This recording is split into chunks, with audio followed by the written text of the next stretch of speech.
여러분 안녕하십니까? 백종국 교수입니다. 이제 제5강 국제정치 이해를 함께 탐색을 해보도록 하십시다. 국제정치 이해는 이것도 이제 세 섹션으로 나눠져 있습니다. 첫째가 주권 국가의 등장과 한계에 대해서 생각을 해보고, 두 번째가 전쟁과 평화에 대해서 생각을 해보십시다. 그리고 이제 마지막에는 요사이 가장 핫 이슈가 되어 있는 생태 정치학을 한번 같이 생각을 해봅시다. 물론 국제 정치인지 이보다 더 다양한 논의들이 많이 있습니다만, 이 세 가지를 여러분들이 정치학 개론 수준으로 익혀놓으면 앞으로 더 깊고 더 다양한 국제정치 세계를 이해하는데 크게 도움이 되리라 이제 생각이 됩니다.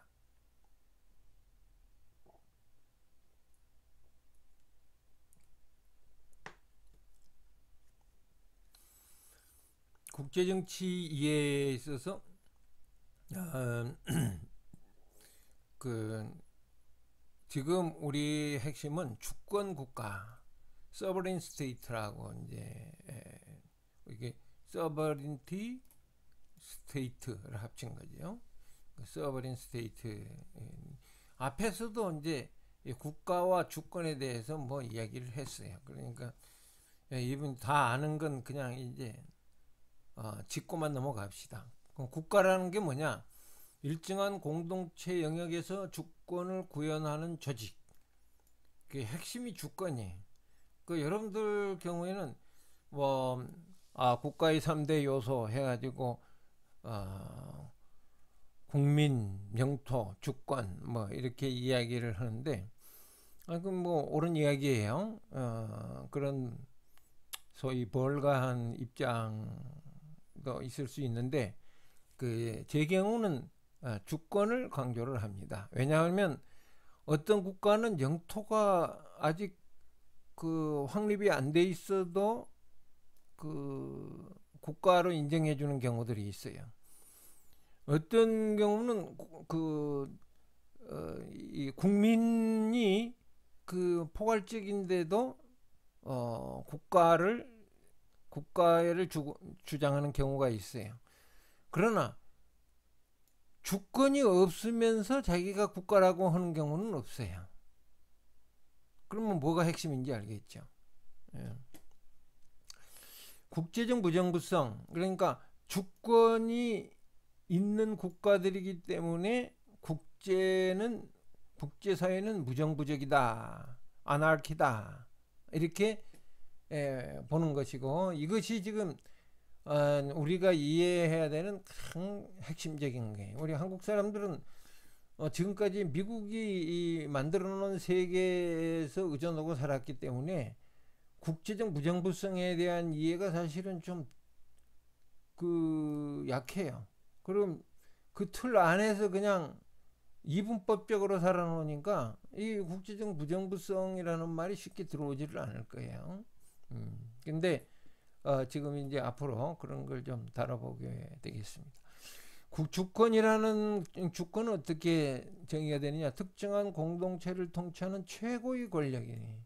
이게 이제 장보댕이 처음으로 그 개념을 정립했다 해서 그 이름을 했는데, 이 최고, 서버린, 수프림, 그 주권 권력이다 이게. 그럼 국제 체제는 뭐냐? 일정한 패턴을 가진 국가대로 공동체다. 그럼 국제 체제가 그러면은 굉장히 그 일시적인 거였네. 그렇죠, 일시적인 거예요. 여기 지금 만약 민족국가 수립의 2대 계기 1648년의 웨스트팔리아 조약과 1918년의 민족 자결주의 두 가지가 현재 나와 있는 국제 체제를 만들어 놓은 역사적 계기들이에요. 그러니까 1648년 이전에는 현재와 같은 국제체제는 없었다 이런 뜻이지. 이제 다른 종류의 국제체제가 있어. 다른 종류의 국제체제, 다른 종류의 패턴, 응? 또 다른 종류의 국가들은 있었다 이거지. 근데 그 국가들은 그때는 지금처럼 각각 주권을 누리는 게 아니라 소위 말하면 유럽 중심으로 말하면 봉건주의 국가들, 그러니까 황제와 무대 봉건 영주들이 주권을 나눠 가지는 형태의 국가들이 있었다는 거죠. 그러니까 지금하고는 완전히 다른 거죠. 그 민족이라는 건 뭐냐? 정치적 문화적 동질성을 공유하는 사람들의 집단이라고 얘기를 할 수 있습니다. 이건 여러분들이 저 앞에서도 내가 뭐 몇 번 강조했지만 민족이라는 말 이게 번역이 조금 뭐해요. 이게 네이션을 지금 번역한 거거든. 네이션. 그 우리 민족이라는 한자하고 좀 통한 것 같아? 안 통하죠? 어? 이게 족이라는 말이 들어가면 그 저기 종족적인 성격이 강한데 여기서는 종족적인 성격은 그게 일부분이에요. 그러니까 정치적 문화적 동질성을 공유하는 사람이 같은 종족일 수도 있고 다른 종족일 수도 있지. 그러니까 뭐 예를 들어서 그 대한민국만 보더라도 대한민국 세계적으로 대한민국하고 일본하고 이 동질성이 가장 강한 나라인데 그 벌써 다민족 국가였잖아요. 일본은 진작에 다민족 국가고 그 한국도 지금 다민족 국가가 돼가고 있잖아요. 그럼 다민족이라는 말이 그러면 옳은 말이냐? 틀린 말이지. 왜? 네이션은 하나인데 무슨 그 멀티네이션이라는 말이? 그러니까 엉터리죠. 다종족 국가에 다종족. 우리는 대한민국이라는 한 네이션인데 한 민족인데 종족은 서로 다를 수 있다. 다종족이어야 되는데 네이션을 번역을 잘못 하다가 보니까 이것을 종족으로 생각을 해가지고 뭐 다민족 국가 뭐 이런 표현을 써버렸다. 하여튼 그 우리가 앞으로 수정을 해야 될 사항들이 굉장히 많이 있습니다. 민족국가 수립의 2대 계기에 대해서 여러분들이 한번 찾아보도록 1648년 웨스트팔리아 조약이 어떻게 된 건지 1918년에 민족 자결주의가 어떻게 된 건지 찾아보면 재밌는 이야기들을 많이 볼 수가 있을 거예요. 국가 이익에 대해서 한번 생각을 해봅시다. 국가가 지금 이제 한 네이션이 있는데 한 민족이 있어요. 그럼 그 민족이 집단으로 가지는 어떠한 이해관계가 있을 거 아니냐 이거지. 그것이 국가 이익이라는 말로 표현된다. 핵심은 뻔하죠. 존립과 번영 두 가지지. 그러니까 안보와 풍요 이런 거지. 안전보장과 풍요한 사회, 이것이 사실은 국가 이익이에요. 그리고 그걸 향한 공동체적 합의가 있는 것인데 왜 그냥 그 존립과 번영이 국가 이익이다 이렇게 안 했느냐? 요 목표를 향해서 각 시대별로 더 세부적인 이해관계가 발생하는데 그것도 국가 이익이기 때문에 국가 이익을 포괄적으로만 정의를 할 수가 없더라. 그래서 각각의 시대에 있어서 각각의 시기에 있어서 민족 공동체의 합의가 있으면 그것을 우리가 국가 이익이라고 부른다. 때로는 어떤 정치 지도자가 자기 가 주장하는 것만 국가 이익이라고 막 우기는 거지. 그래서 나중에 알고 봤더니 그 사람이 이제 스위스에다가 뭐 엄청난 비자금을 쌓아놓고 여차하면 도망갈 생각하고 있었다 이거지. 그러니까 공동체적 합의가 될 리가 만무하죠. 여하튼 완벽한 공동체적 합의라는 것 자체는 불가능하겠지만 그래도 공동체적 합의라는 타겟을 두고 국가 이익을 정의를 한다. 그 서울대학교에서 정치학과에서 근무하셨던 우리 구영록 선생님이 그 좋은 책을 쓴 적이 있어요. 한국의 국가 이익이다. 이 책 자체는 뭐 그렇게 뭐 솔직히 말해서 뛰어난 책은 아닌데 한 가지 뛰어난 게 있다. 포괄적으로는 별로 뛰어나질 않지만 한 가지 뛰어난 게 있는데 국가 이익이라는 개념을 이렇게 확실하게 내신 분. 그리고 이제 이분이 연구를 해가지고 정리를 한 것이 이게 네 종류의 이익으로 분류를 한다. 첫째는 존망의 이익.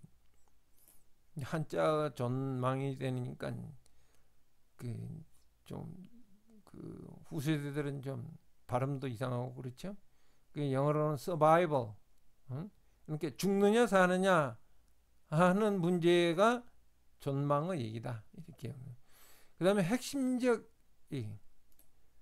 국가 안보와 안녕에 치명적 손실을 가져올 사안. 그러니까 요건 국가의 존립 자체고 요것은 아까도 얘기한 안보와 안녕에 대단히 중요한 손실을 가지고 예를 들어서 석유 중동에서 한국으로 오는 석유 수송로가 차단됐다. 그렇다고 뭐 대한민국이 사라집니까? 그런 건 아니겠죠. 그러나 국가안보와 안녕에는 치명적 손실을 가져올 수 있잖아요. 그게 핵심적 이익이 되는 거지. 그 다음에 중요한 이익. 방지책을 사용하지 않으면 심각한 해가 예상되는 사안이다. 지엽적 이익. 시기적으로 급박하지 않고 상대적으로 약소한 손해가 예상되는 사안이다. 이렇게 분류를 하는 이유가 뭐겠어요? 사실은 이런 지엽적 이익과 핵심적 이익을 구분해보고자 해서 하는 목표가 강해요. 어떤 사람이 이건 엄청나게 중요한 거야. 뭐 예를 들어서 무슨 코로나 바이러스를 하는데 왜 중국을 차단하지 않는 거야. 뭐 이러면 거기에 토론할 때 코로나 바이러스로 중국을 차단하는 것하고 차단하는 것은 국가의 핵심적인 이익에 손실을 끼칠 우려가 있다. 이렇게 누군가가 이야기한다. 그러면 서로 대조하고 토론을 할 수 있는 근거가 되지 않냐. 이게. 이런 점에 있어서 이런 분류는 크게 도움이 됩니다. 한국 외교 정책의 특징과 대안을 이제 고 선생님이 정리를 한 바가 있는데 핵심은 분단 상황으로 인해서 미국 외교 정책의 틀 내에서 이루어진다. 소위 한마디로 말해서 미국의 속국이나 다름없다. 이게 어떤 나라가 다른 나라 외교 정책 틀 내에서 하겠어요. 이게 근데 분단 상황이라는 독특한 상황, 분단과 전쟁으로 말미암아서 한국의 군사 작전권, 전시 작전권까지 미국이 통제하고 있을 정도니까 미국의 외교 정책의 틀 내에서 이루어지고 있다는 건 그냥 암묵적인 합의다. 이렇게 이제 볼 수 있다. 그러면 당연히 두 번째로 국력 신장에 기초한 자주적 외교 정책으로 국가 이익을 달성해야 된다는 주장이 나오게 돼요. 이게 이제 목표겠지. 자주적 외교 정책이 목표가 되는 거다. 그 다음에 이제 군사력 중심에서 경제 문화 영역으로 확장돼야 된다. 이게 1995년에 구영록 선생님이 이것을 주장한 건 상당히 획기적인 주장이라고 할 수 있어요. 그때만 해도 아직은 이 군사력 중심에다가만 초점을 뒀는데 경제, 특히 문화 영역, 지금 문화 영역으로 한국이 얼마나 이익을 많이 보고 있어요. 문화 영역 확대로. 그런 점들이 지금 1995 95년경에 벌써 지적이 됐었다는 거죠.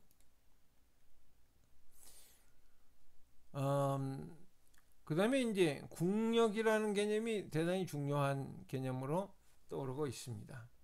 이건 국제체제 하에서 자국의 이익을 관찰할 수 있는 힘이죠. 그러니까 앞에 국가 이익이 있었잖아요. 국가 이익이 정의만 되면 뭐해? 그 이익을 관철한다, 실천한다는 뜻이에요. 실천할 수 있는 힘을 가져야 되는데 그게 어렵다는 거 아니었어요. 국제체제는 어떤 체제라 그랬죠? 무정부적인 체제라 그랬죠. 여기서 국제 무정부적인 체제에서 자기 이익을 관철하려면 어떻게 돼야 됐어요? 힘이 있어야 되겠죠. 응? 그래서 국력이라는 말이 그 국가의 힘, 파워, 국력이라는 말이 중시되고 있다. 이건 현실주의 전통의 핵심 개념으로 지금 잘 자리 잡고 있습니다. E.H. 카라든지 라이널드 니블, 뭐 케난, 모겐스 월츠 이런 사람들이 주로 다 미국에서 활약하는 사람들인데 미국은 바로 이런 현실주의 전통의 그 외교 정책을 오랫동안 해왔기 때문에 이런 말을 할 자격이 있죠. 국력의 형태에 대해서 이제 여러 논의가 있는데 세 가지 분류를 하는 경향이 최근에 생겼어요. 강한 권력, 하드 파워, 연한 권력, 소프트 파워, 현명한 권력, 스마트 파워. 요사이 그 스마트 파워 굉장히 이게 여기 미국 국제전략연구소 스마트 위원회, 스마트 파워 이런 여러분들이 꼭 한번 읽어보도록.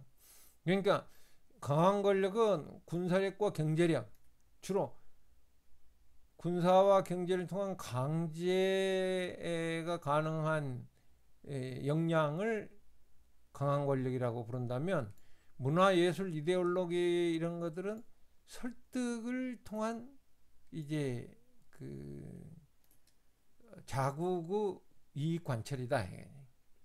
그러니까 이익을 관철하는 게 강제를 해서 관철할 수도 있고 설득을 해서 관철할 수도 있는데 사실은 어떤 점에 있어 보면 이상적으로는 연한 소프트 파워로 할 수 있으면 더 좋죠. 그래서 이제 소프트 파워에 대한 논의가 나왔는데 그 뒤로 이 강한 권력과 경성 권력과 연성 권력이 이제 강한 권력, 연한 권력을 한자로 이렇게 했어요. 효율적인 사용. 그러니까 너무 소프트 파워만 강조를 하다가 보니까 하드 파워라는 그 단순 명쾌한 현실이 자꾸 놓치는 수가 있더라 이거지.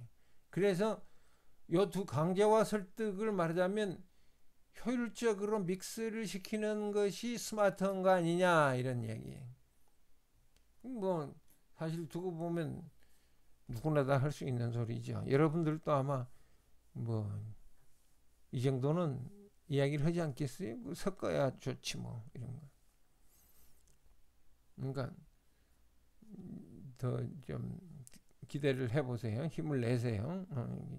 여러분들도 이 정도는 얼마든지 합니다.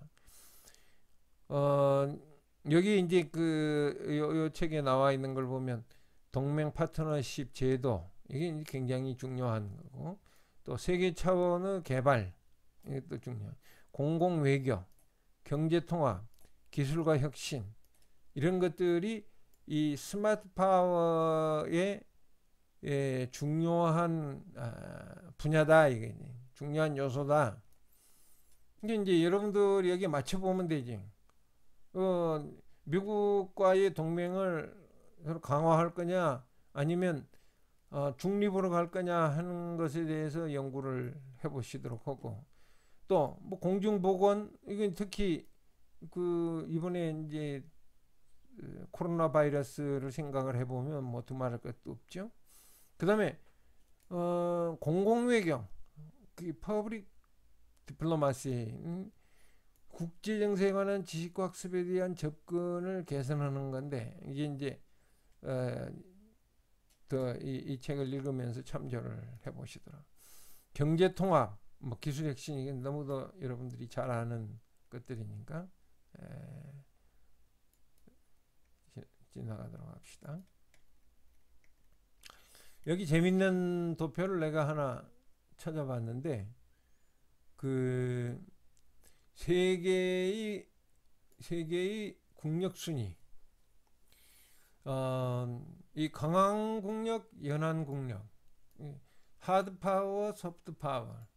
근데 이게 하드 파워는 US 뉴스 앤 월드 리포트지에서 이게 이제 매년 하는 파워 랭킹이고, 연한 국력은 이건 위키피디아에서 이 소프트 파워에 대해서 논하면서 한번 만들어 본 거예요. 그래서 이제 여기서 보면 강한 국력, 그러니까 군사력과 경제력을 기준으로 본다면 1위는 미국, 러시아, 중국, 독일, 영국, 프랑스, 일본, 이스라엘. 이스라엘이 8위를. 그리고 오 마이 갓, 여기 한국이 있어요. 놀라운 한국. 조그마한 나라들, 이스라엘과 한국 다 조그만 나라들인데 이게 8위, 9위를 차지하고 있어요. 그 다음에 사우디아라비아, 아랍에미레이트, 캐나다, 스위스, 인디아, 호주, 뭐 인도가 14위 정도밖에 안 되는 거. 놀랍죠? 연안 국력을 기준으로 봅시다. 연안 국력은 아까도 얘기를 했지만 저 앞에서 얘기한 바대로 어떻게 됐죠? 연안 국력 문화, 예술, 이데올로기 등을 기준으로 이제 본 건데 이제 여기 위키피디아에서는 프랑스를 1위로 봤어요. 이게 참 놀라운 일이에요. 프랑스, 독일, 일본, 캐나다, 미국은 뭐야? 9위, 한국은 15위.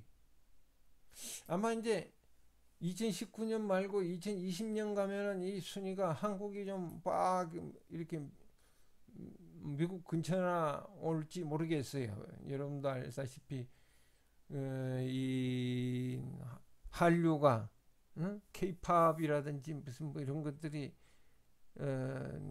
대단하지 않아요? 거기다가 특히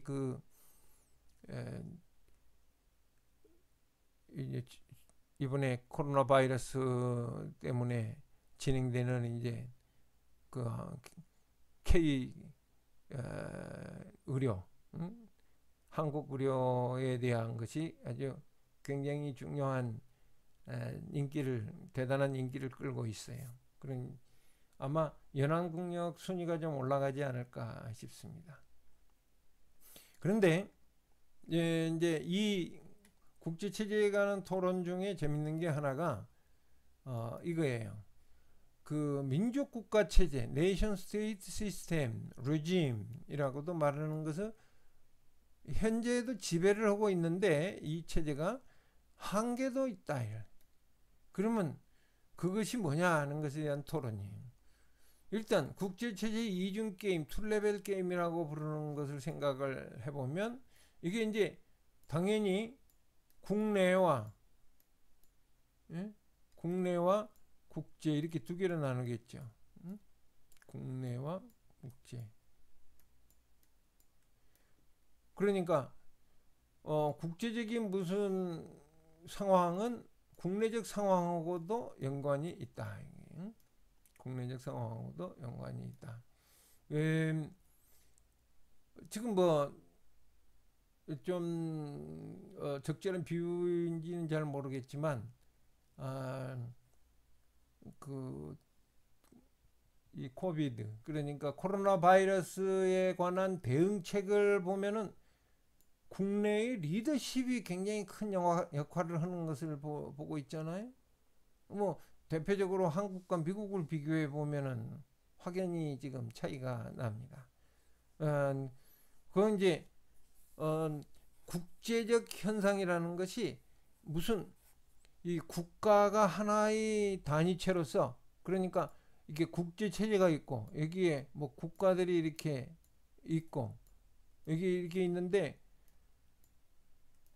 여기 서로 이렇게 이제 상호 연관 관계를 막 맺고 있을 거라 이게. 그런데 이런 상호 관계를 맺는 이러한 그 현상 자체가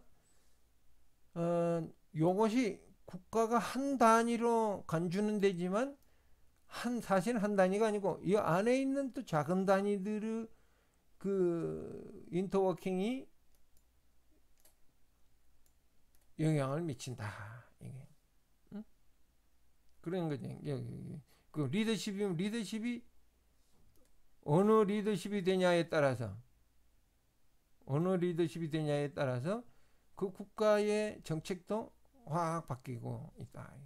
뭐 리더십뿐만 아니지 무슨 경제 상황이라든지 특히 이제 뭐 또 국민들의 선택이라든지 이런 게 많은 영향을 미치겠죠. 국제체제 분석의 이론의 진화에 대해서는 좀 전문적이어서 여러분들이 그냥 참조만 하기 바랍니다. 이게 사실은 다 아는 그 개념일 수 있는데 자유주의는 이미 그 3대 패러다임 하면서 이데올로기 할 때 했고 현실주의 이것은 사실은 그 3대 패러다임 중에 민족주의의 새로운 버전이라고 얘기를 했었죠. 그러면 신현실주의는 이 현실주의의 민족주의의 좀 새로운 또 한 단계 더 껍질을 벗은 이데올로기라고 할 수 있고 신자유주의는 바로 이 자유주의에 대한 자유주의의 새로운 버전이라고 할 수 있어요. 그럼 구성주의는 현실주의와 자유주의를 좀 섞은 그러나 현실주의에 더 가까운 새로운 그 사고방식이다. 이데올로기다. 이렇게 보면 됩니다. 이 자유주의, 현실주의, 신현실주의, 신자유주의, 구성주의는 지금 그 역사적으로 진행되는 과정 순서라고 볼 수 있어요. 여러분들이 참조를 하고 특히 이제 그 국제 정치에 관심이 있는 국제 관계에 관심이 있는 분들은 그 정치학 정치 외교학과에 아주 훌륭한 교수님들이 많이 계시니까 찾아서 한번 강의를 들어보도록. 그 다음에 국제화 담론의 전개, 이 국제화, internationalization.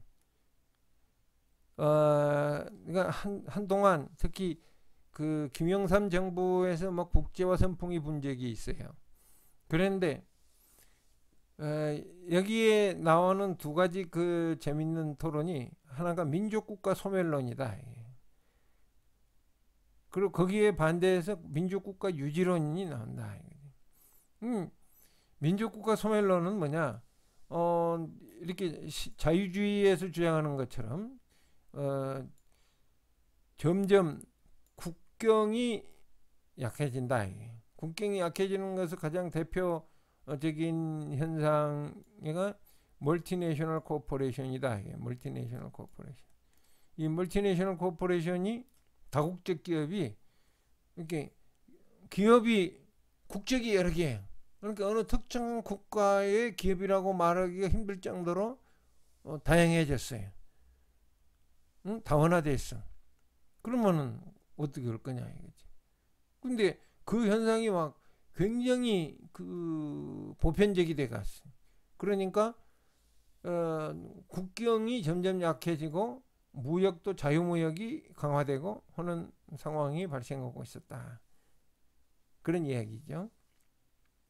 뭐 경제적인 것뿐만 아니라 문화도 그렇고 정치도 그렇고 이 국제화가 급속히 진행이 되고 있었다. 그러니까 국경이 이제 사라지는 거 아니냐 이런 그 논의가 있었는데 이 국경이 사라진다는 것은 바로 주권이 사라진다는 것을 주권의 한계가 모호해져 버린다는 것을 의미하고 그런 의미에서 민족국가가 소멸되는 것이 아닌가 이렇게 논의가 있었다는 거죠. 여기에 이제 비판하는 분들은 민족국가 유지론 입장이. 그건 이제 잘 몰라서 하는 소리지 사실은 멀티내셔널 코퍼레이션은 이것도 미국적 체제의 다른 한 표현이다. 이제 이런 것들이지.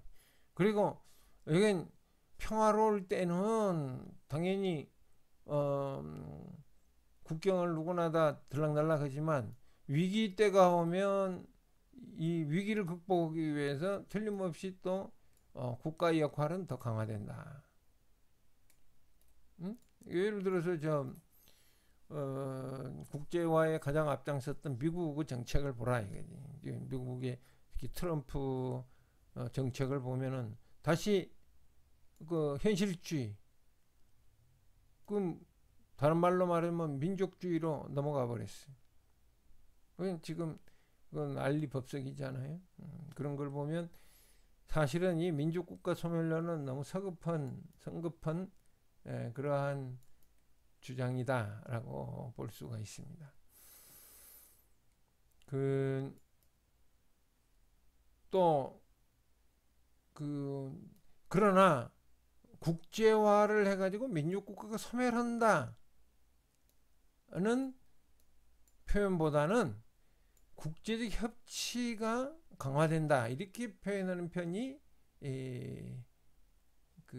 더 적절하다는 주장도 있어요. 이미 이제 이 앞에 정치 과정할 때 협치 등장을 여러분들이 봤었을 거예요. 그때 기억나요? 지난 그 4강에서 마지막 부분이 협치 등장이었죠. 그리고 이제 이것도 국제적인 협치도 당연히 나타나는 거지. 그 국내적인 협치만이 나타나는 게 아니고 국제적으로도 협치가 나타나고 이게 비정부 기구들이 이런 것들을 주도하게 된다. 그리고 국제기구와 국제 사법 활동이 따라서 증가를 하게 된다. 이런 것이 아주 잘 지적이 된 책이 있어요.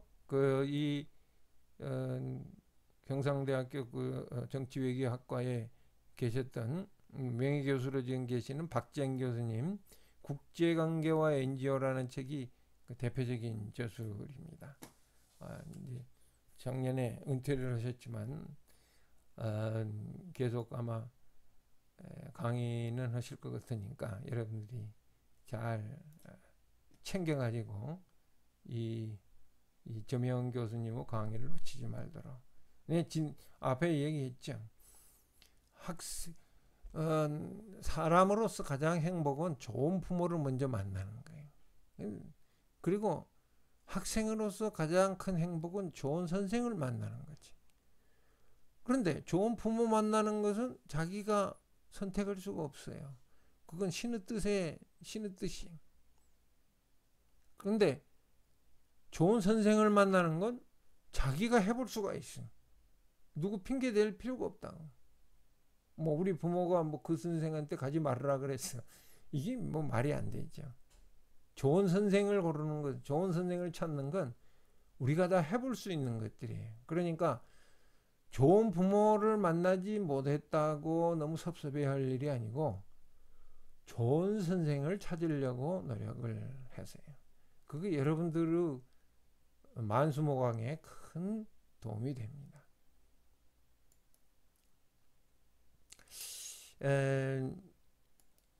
지금 이 NGO, 국제 NGO에 관한 것도 여기에 참조로 내가 도표를 끌어다 놨는데,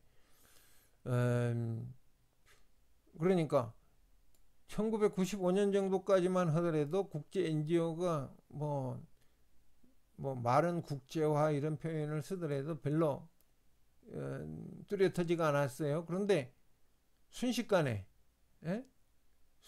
그냥 쭉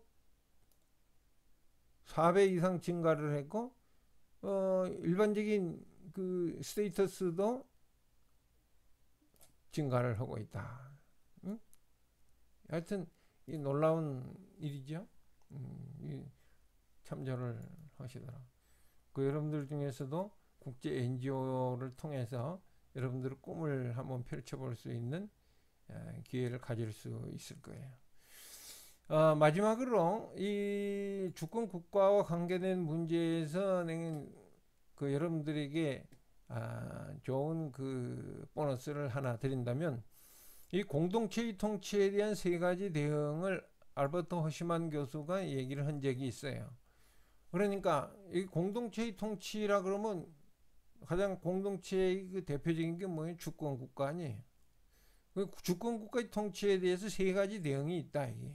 그냥 뭐 국제화 이런 막연한 게 아니고, 여러분들 개개인이 세 가지 선택을 할 수 있다. 왜? 충성. 무슨 짓을 해도, 국가가 무슨 짓을 해도 나는 국가에 계속 이 대한민국에 충성하리라, 이런 사람이고. 참여. 잘한 것은 칭찬하고 잘못한 것은 비판하고, 그리고 잘못된 것이 잘 될 수 있도록 내가 적극적으로 참여한다, 이런 입장이에요. 탈출.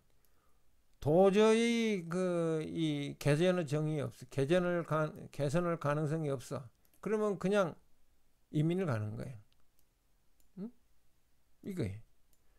우리에게는 그 가족에서도 그렇고 학교에서도 그렇고 국가에서도 그렇고 세 가지 가능성이 놓여져 있어요.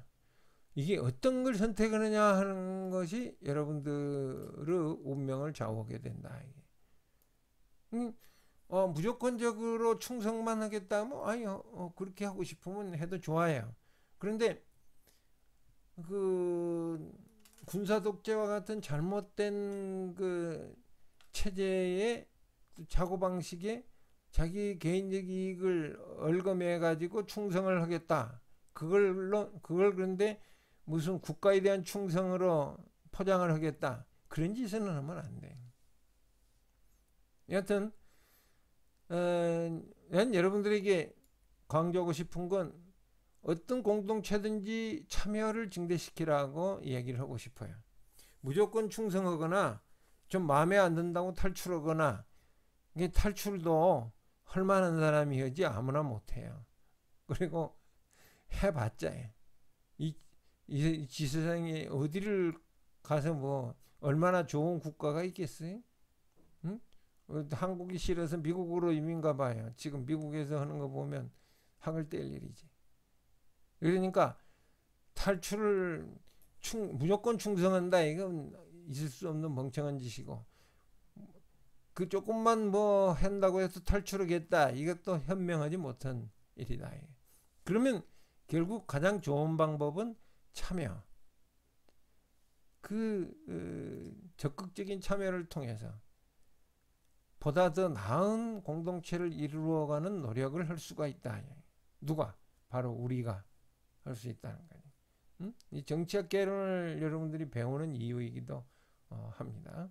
그러니까 이 국제 정치의 그 틀과 국내 정치 틀이 여기서 이제 이 세 가지 선택에 의해서 구현되는 거지. 이 점을 여러분들이 앞으로도 계속 염두에 두고 진행을 해보도록 하십시다. 수강해 주셔서 대단히 감사합니다.